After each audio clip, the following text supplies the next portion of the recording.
Buenas tardes, licenciado. Mi nombre es Nayeli Milena Bravo Alcibar, estudiante del segundo semestre de Psicología, paralelo A, la materia Teorías y Sistemas de la Psicología. A continuación, voy a hablarles sobre conceptos básicos del conectivismo.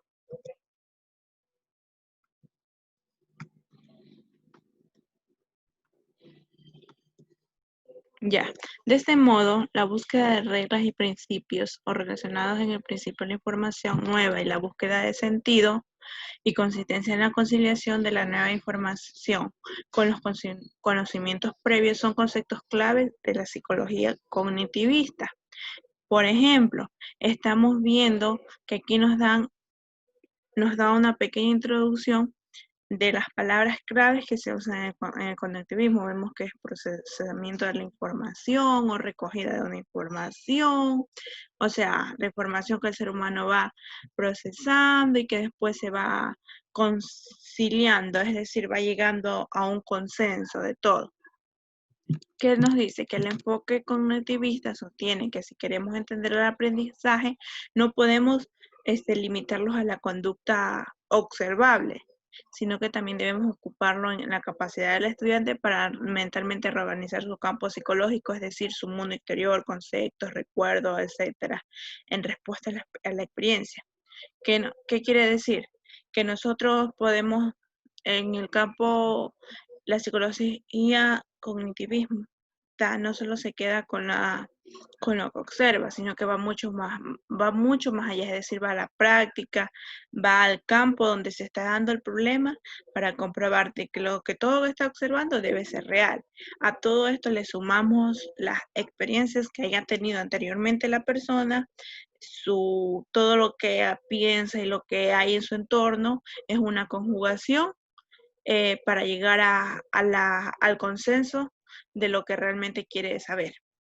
Por tanto, este último enfoque pone el acento no solo se pone en el medio ambiente, sino en la forma en que el individuo interpreta y trata de darle sentido. Es decir, que cada individuo tiene una forma diferente de pensar. Por lo tanto, en la psicología cognitivista,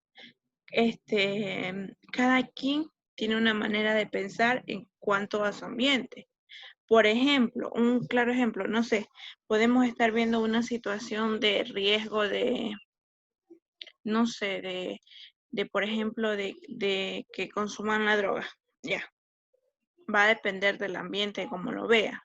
Obviamente, si se da en un caso que lo observe una persona que también como que le intuya lo mismo, no lo va a ver bien.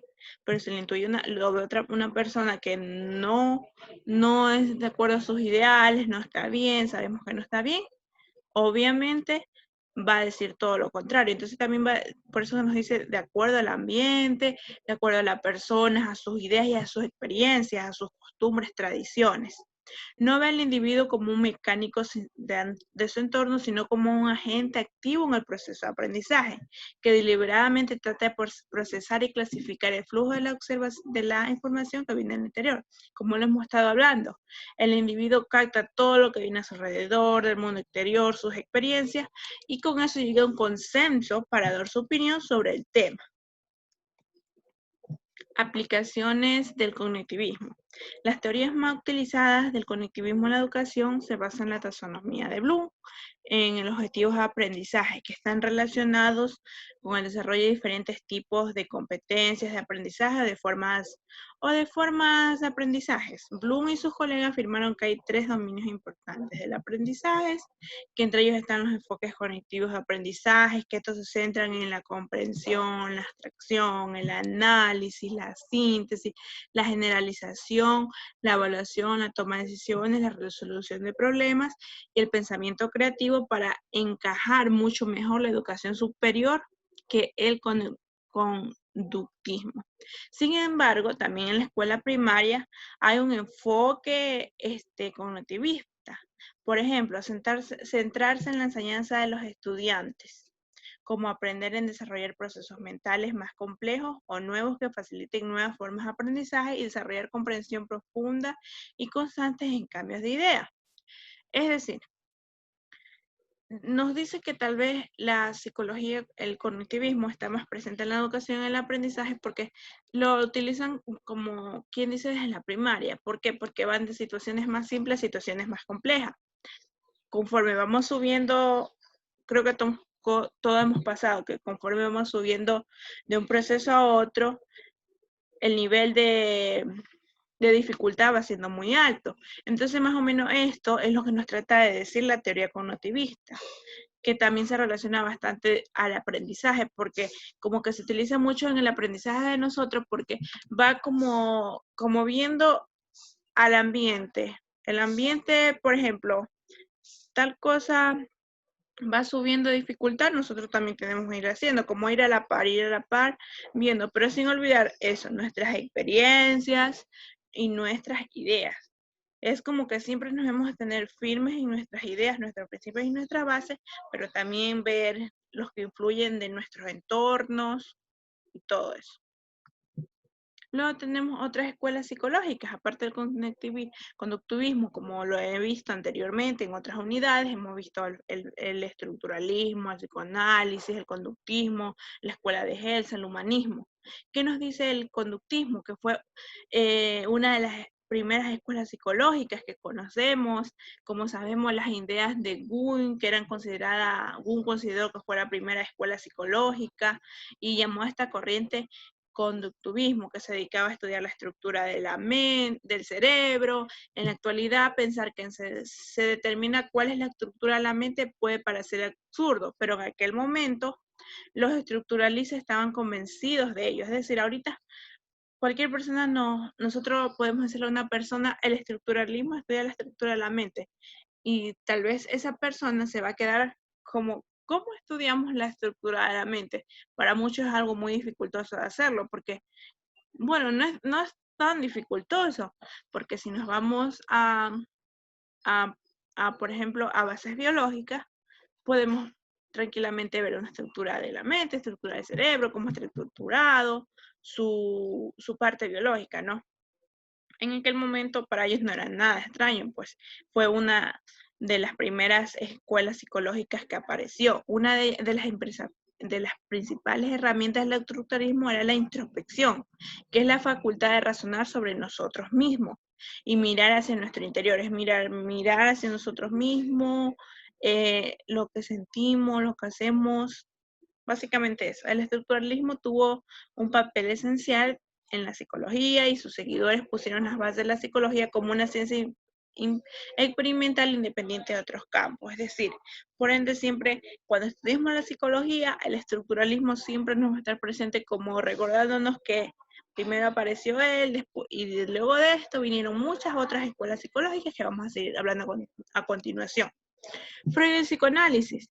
Creo que uno de los temas que más conocemos. Quienes estudiamos psicología siempre estamos en constante debate de estar hablando del psicoanálisis de Freud, de cómo este es importante, cómo este se da en los niños. ¿Por qué? Porque él basó su psicoanálisis en, como sabemos, en el inconsciente, que compara la psique humana con un iceberg, puesto que sostenía que una sola pequeña parte es visible, el resto se encuentra por debajo de la superficie, es decir, que con una pequeña parte que nosotros deduzcamos, veamos, podemos deducir todo el resto. Freud pensaba que nuestros pensamientos y acciones están influidos por factores que están fuera de la conciencia, es decir, que están en nuestro exterior, que nosotros nos dejamos llevar básicamente por lo que vemos fuera de nosotros y que derivan directamente de nuestro subconsciente. Por lo tanto, la psicología se debe centrar en estudiar estos impulsos inconscientes para poder entender a una persona. El conductivismo es una escuela psicológica que se desarrolló en los años 50 de la mano de pensadores como John Watson, Ivan Pavlov y Skinner. Los conductivistas creen que la observación del comportamiento es la clave para la psicología, es decir, no se analiza el funcionamiento de la mente, la estructura de la mente, o no analiza el comportamiento de un niño desde que nace, como el psicoanálisis, que básicamente es, Freud nos da la etapa del niño por la cual va pasando desde que nace hasta que llega a cierta edad. El conductivismo más se basa en observar la conducta básicamente de las personas. Como nos dice que las corrientes anteriores como el estructuralismo y el psicoanálisis se centraban en procesos mentales, pero Watson no. Watson se opuso totalmente a esta idea y provocó un cambio en el campo provocó un cambio con su conductivismo en el campo de la psicología. Este sostenía que el centro de atención debía estar manifestada en la conducta observable, es decir, era verídica porque yo observaba el comportamiento de ese ser humano, ¿no? La relación entre los estímulos y las respuestas. Por lo tanto, esta secuela psicológica sostiene que el comportamiento se explica a bases causas-ambientales y no bases fuerzas internas. Es decir, que yo voy a tener una reacción, como por ejemplo cuando nos ponía el ejemplo del perro, que él tenía una reacción a un estímulo que venía del exterior. Cuando hacía el ejemplo de que la salivación, de cuando le iban a dar la comida, ¿no? O sea, ese estímulo provenía del exterior y no de internamente, como pasó con el estructuralismo o el psicoanálisis, sino que era más real porque yo lo observaba, yo lo veía. La escuela de Helsa. Los seguidores de estas corrientes psicológicas sostienen que la mente humana tiende a convertir la información parcial en total.